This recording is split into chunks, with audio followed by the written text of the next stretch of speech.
Una hora en la ventana, la otra hora en el balcón. Una hora El invitado.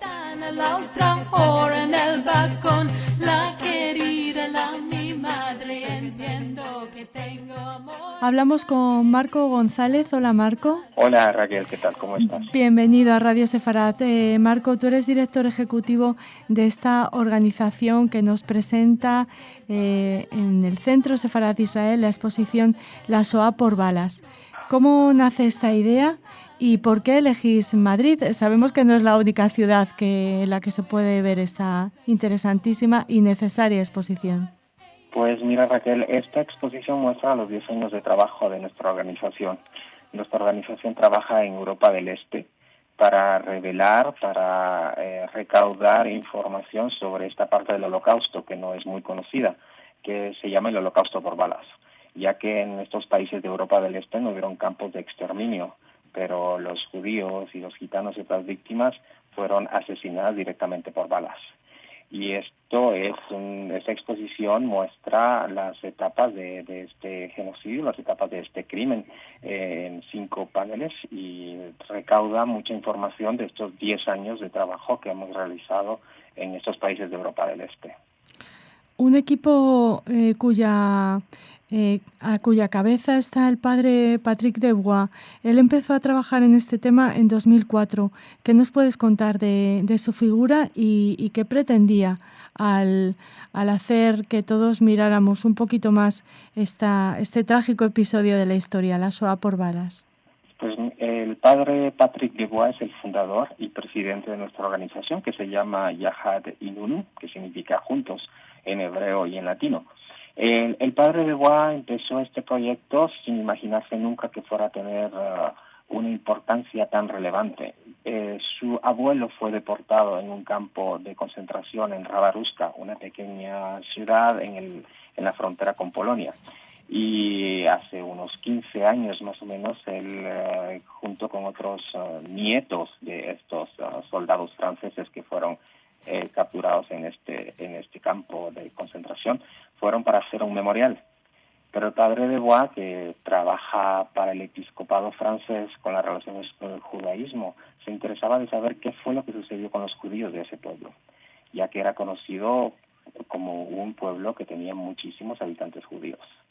Y de esta forma, las autoridades locales en esa época le llevaron en medio del bosque, y llegaron unos vecinos, personas ancianas que vinieron en medio del bosque y le contaron al padre de Bois cómo los alemanes habían llegado, habían cavado una fosa común y habían exterminado a todos los judíos de ese pueblo de Rabaruska.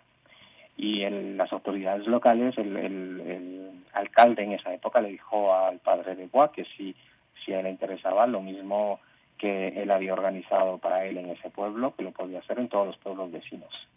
Y bueno, nunca nos imaginamos que este holocausto por balas o esta forma de asesinar a todos estos judíos, y luego descubrimos que también a los gitanos, pues se llevó a cabo en todos los pueblecitos en estos países de Europa del Este. Lo que aporta vuestra organización Yahad Inun en cuanto a estos testimonios va más allá de los testimonios que ya se conocían, por ejemplo, y que se atesoran en instituciones como Yad Vashem. ¿Son testimonios inéditos, Marco?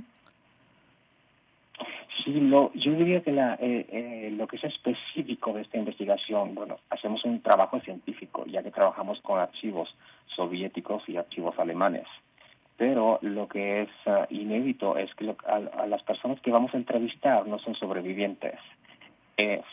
Fueron simplemente testigos, fueron niños, adolescentes que presenciaron el crimen, ya que en la investigación que hemos realizado durante 10 años ha demostrado que el crimen que realizaron los alemanes no fue oculto, fue público. Y todos estos niños, todos estos adolescentes, muchas veces vinieron a ver simplemente cuando sucedieron estos crímenes. Algunas veces fueron requisicionados, fueron obligados a trabajar para cavar las fosas o para llevar los bienes que recuperaban de las víctimas judías. Y esto es lo que les permitió a ellos ver el crimen y hoy en día quieren hablar y quieren contar lo que ellos vieron. Y esto es diferente porque nos trae un ángulo, un punto de vista diferente a través de los vecinos que presenciaron el crimen, porque no son sobrevivientes, pero tampoco fueron los asesinos ellos mismos, fueron simplemente vecinos. Sucedió en el pueblo donde ellos vivieron. Unos vecinos que testimonian la muerte de sus vecinos judíos, pero también la vida que habían desarrollado juntos antes, ¿no? Así es, muchas de las preguntas que nos hacen algunas veces cuando hablamos del proyecto es si estas personas tienen algún remordimiento o algún odio, pero la mayoría, hay que entender que eran niños o eran adolescentes en esa época, y la mayoría, pienso que entre los más de 4.000 testimonios que hemos recaudado, un 90% estos niños y estos vecinos, cuando hablan de los judíos del pueblo que fueron asesinados, los hablan muchas veces como el niño que iba conmigo a la escuela o mi vecino que tenía la tienda a 2 cuadras de mi casa, y muchas veces lo recuerdan, inclusive algunos se ponen a llorar cuando recuerdan cómo vieron por última vez a sus vecinos, a sus amigos de escuela o de juego del pueblo. Háblanos, Marco, de cómo se organiza la exposición, porque tenemos entendido que también a nivel expositivo es interesante. Hay una serie de ventanas que nos acercan a lo que fue y lo que es ahora, ¿no? Esos territorios. Así es. Pues así es. Pues mira, cuando empezamos a pensar, a imaginar cómo íbamos a explicar a un público qué es el Holocausto por balas, decidimos tratarlo como un crimen. Y no sé si conoces esta serie que se llama Cold Case, de unos policías, una serie americana, unos policías que vienen 60 años después para tratar de resolver los crímenes que no se pudieron resolver en la época. Uh-huh. Pues es exactamente como nosotros vemos esta investigación. Los equipos vienen y con los archivos que se han encontrado van y buscan a los testigos que vieron y presenciaron el crimen. Entonces hemos clasificado esta exposición con 5 etapas del crimen. La primera es el momento en que juntan a todos los judíos y los ponen ya sea en guetos o los encierran en la iglesia del pueblo o en la plaza o en el mercado del pueblo. La segunda etapa es cuando los sacan de estos lugares donde los han concentrado por algunos días o algunas veces son unas horas únicamente y los hacen caminar hasta el sitio donde ya han preparado la fosa común. Y la tercera etapa es cuando los hacen desvestirse, porque los obligan a despojarse de toda su ropa y de muchas veces sus bienes, y algunas de las mujeres que no querían que les quitaran los bienes los entierran, y algunas veces hemos encontrado objetos y joyas de alrededor de estas fosas comunes de las personas que los enterraron allí. La siguiente etapa es el fusilamiento, el mismo, como explicaba anteriormente, que fue público, era un espectáculo en la ciudad, en el pueblo, y todo el mundo lo vio. Y la última etapa de este crimen, como le llamamos, es cuando recuperan todos los bienes y luego los venden entre la gente del pueblo. Y algunas veces que los mismos soldados o los policías que han colaborado o los alemanes pues se quedan con lo mejor de los bienes de los judíos. Entonces es una forma de trazar el crimen que se cometió contra estos pueblos, y que al mismo tiempo nos permite hoy en día poder hablarles a las nuevas generaciones y explicarles este proceso que lamentablemente se ha dado después del Holocausto, después de la Shoah, ya que no construyeron nuevamente campos de concentración, pero esta forma de aniquilar personas, de matar a las personas por bala y dejarlas en fosas comunes, lamentablemente ha sido el método que se ha continuado después del Holocausto. Marco, en la exposición supongo que también está presente el tema de la responsabilidad, ¿no? No solo fueron los nazis los que realizaron esta Shoah por balas, sino que en estos territorios, en Bielorrusia, en Lituania, en Macedonia, en Moldavia, en Rusia, había mucho antisemitismo también local, y fueron muchos también los que ayudaron a los nazis a poder perpetrar la Shoah por balas. Pues sí, hemos estudiado mucho este tema, y algo que los alemanes utilizaron para poder realizar este genocidio, este holocausto por balas de una forma muy eficaz, es de utilizar los sistemas que existían ya en la Unión Soviética. Y la gente estaba acostumbrada a que simplemente las autoridades locales los llamaban y les pedían que hicieran trabajo comunitario. Y fue este mismo sistema que utilizaron también los alemanes. Y muchos colaboradores dentro de la policía local y las autoridades locales que les prestaron la mano de obra con la gente del pueblo. Nada fuera de este mundo, nada extraordinario, ya que ellos tenían la costumbre de trabajar de esta forma. En la exposición también, al mismo tiempo que se puede ver en Madrid, en España, está en Nueva York y también en Guatemala, ¿no es así, Marco? Así es simultáneamente esta exposición, ya que estamos en el mes de la conmemoración de la Shoah, del Holocausto, pues está siendo presentada al mismo tiempo que está siendo presentada en Madrid, está presentada en New York, en las Naciones Unidas, y está siendo presentada también en Guatemala, ya que la fundación, nuestra organización Yahad Inunum, está abriendo un museo del Holocausto en Guatemala, que va a ser el primero en Centroamérica. Y empezamos con esta exposición del Holocausto por balas que está siendo presentado en lo que será el Museo del Holocausto en Guatemala. Uh-huh. Además, por lo menos en la de Madrid, al final del recorrido se proyectan 3 vídeos con testimonios de testigos. Sí, así es, como te decía al principio, pues el trabajo que hacemos es recolectar los testimonios de todos esos testigos. Tenemos más de 4.000 testimonios. Todos están accesibles por Internet cuando los preguntes, a través de nuestro sitio Internet.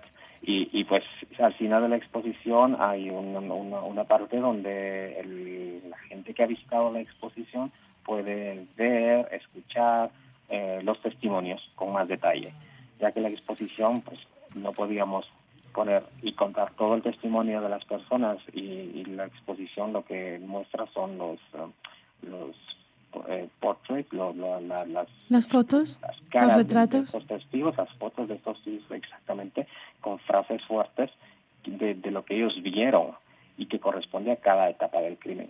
Y para regresar con la pregunta donde me has dicho de las ventanitas, pues esta exposición está como en 2 niveles, ya que queremos que las personas que lo vean se sientan como que si fueran espectadores de lo que sucedió. Entonces tenemos un primer nivel que son los testigos de hoy en día que nos hablan, que son viejitos y que nos hablan de lo que ellos vieron, y tenemos ventanas con fotos de archivo, muchas de ellas son inéditas, que corresponden a cada etapa del crimen, ya que los alemanes documentaron fotográficamente el crimen que cometieron. Entonces esta exposición está en 2 niveles, y al mismo tiempo que estamos viendo a los testigos de hoy en día contarnos las memorias de cuando eran niños, nos permite ser espectadores y acercarnos a estas ventanas y transportarnos en el pasado a través de estas fotos de archivo. Es muy importante que las nuevas generaciones, que los más pequeños se acerquen a este tipo de exposiciones, pero no sé si es el público más deseado o queréis que cualquier persona de cualquier edad acuda a ver a esta exposición, La Shoah por balas. Lo que ha sido esta exposición pues no está aconsejada para menores de 10 años, y los que entre 10 y 15 años se recomienda que vayan acompañados de un adulto, ya que las fotografías de archivo especialmente son algunas que son fuertes, y yo pienso que el tema para un adolescente creo que es necesario que un adulto pueda contestarle o explicarle de una mejor manera esta crueldad que se va a ver en la exposición, pero que al mismo tiempo es importante de entender y de ser conscientes de lo que sucedió para construir un mejor futuro. He formulado mal la pregunta, Marco, porque estaba pensando en esos alumnos que van a estar acompañados por los docentes que participaron en el seminario que también en colaboración con Yad Vashem realizasteis para formar a las personas que van a acompañar a estos jóvenes a ver la exposición, claro. Que también es muy importante formar a los que enseñan, ¿no? Exactamente. Esta exposición pues la hemos hecho con todo un libro pedagógico, porque la idea también es de que estos ejemplos que se ven a través de los testimonios puedan ser aplicados hacia nuestra sociedad de hoy en día. Entonces hay todo un trabajo que se ha hecho con especialistas del tema de pedagogía para que los alumnos que vengan a verlo puedan tener una experiencia para después aplicar lo que han entendido, comprendido de la exposición. Y para esto pues es necesario formar a los profesores para que ellos puedan explicar de una manera eficiente lo que es el holocausto por balas.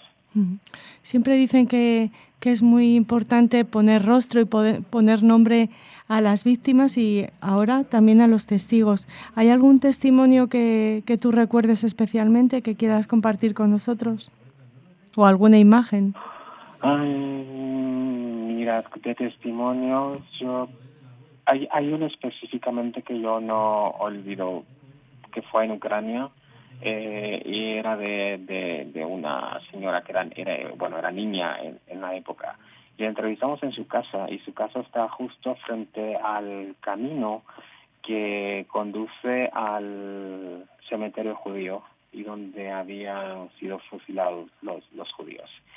Y ella nos cuenta en su testimonio cómo cuando los alemanes llevaban a los judíos y ellos entendieron que iban a ser fusilados, los judíos pues se revoltaron e intentaron escaparse.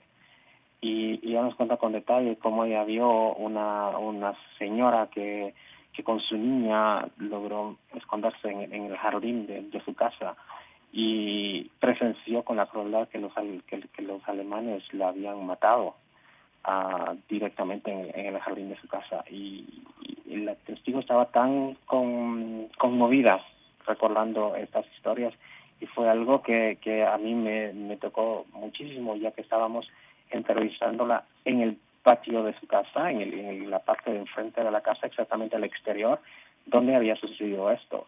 Y todas las imágenes, ya que en esos pueblecitos tienes que entender que no ha cambiado nada en 70 años.